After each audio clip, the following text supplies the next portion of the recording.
لبيك اللهم لبيك لبيك لا شريك لك لبيك إن الحمد والنعمة لك والملك لا شريك لك. الحمدللہ رب العالمین والصلاة والسلام علی سید المرسلین اما بعد فاعوذ باللہ من الشیطان الرجیم بسم اللہ الرحمن الرحیم.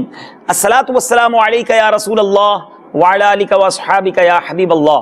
الصلاة والسلام علیک یا نبی اللہ وعلی آلک واصحابک یا نور اللہ. میٹھے میٹھے اسلامی بھائیوں اور مدنی چینل کے ناظرین، آج کون سا واقعہ سننا ہے؟ بہت سارے ایسے ناظرین ہوں گے کہ اب یہ جو حاجی حج پر جا رہے ہیں، سوئے مدینہ جا رہے ہیں، تو دل محسوس کر رہ جاتے ہیں، پریشان ہو جاتے ہیں کہ ہمارے پاس تو پیسے بھی نہیں ہیں، ہمارے پاس تو اسباب بھی نہیں ہیں، ہم کیسے جائیں گے؟ آج کا واقعہ آپ سب نے غور سے سننا ہے. حضرت علامہ ابو الفرج عبد الرحمن بن علی ابن جوزی رحمۃ اللہ تعالی اپنی کتاب عیون الحکایات میں تحریر کرتے ہیں کہ ایک پرہیزگار شخص کا بیان ہے. میں مسلسل 3 سال سے حج کی دعا کر رہا تھا لیکن میری حسرت پوری نہ ہو رہی تھی. چوتھے سال حج کا موسم بہار تھا اور دل آرزوئے حرم میں بے قرار تھا. ایک رات جب میں سویا تو میری قسمت انگڑائی لے کر جاگ اٹھی. الحمدللہ عز و جل مجھے خواب میں جناب رسالت مآب صلی اللہ علیہ وسلم کی زیارت نصیب ہوئی. پیارے آقا علیہ الصلوۃ والسلام نے ارشاد فرمایا تم اس سال حج کے لیے چلے جانا.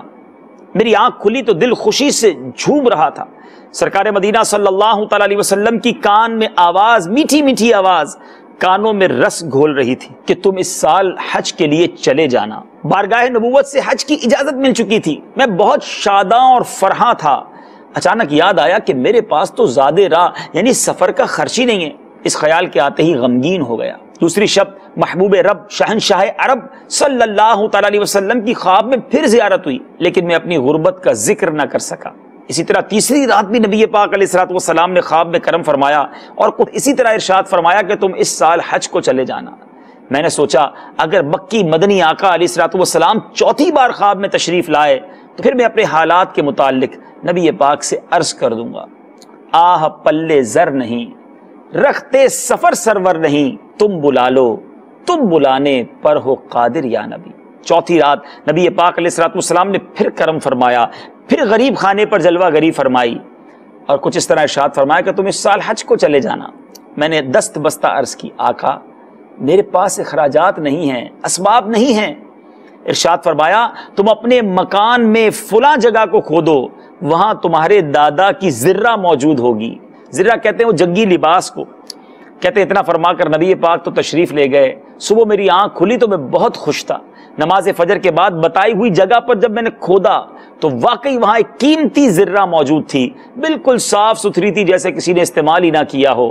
میں نے اسے 4000 دینار میں بیچا. اللہ عز و جل کا شکر ادا کیا.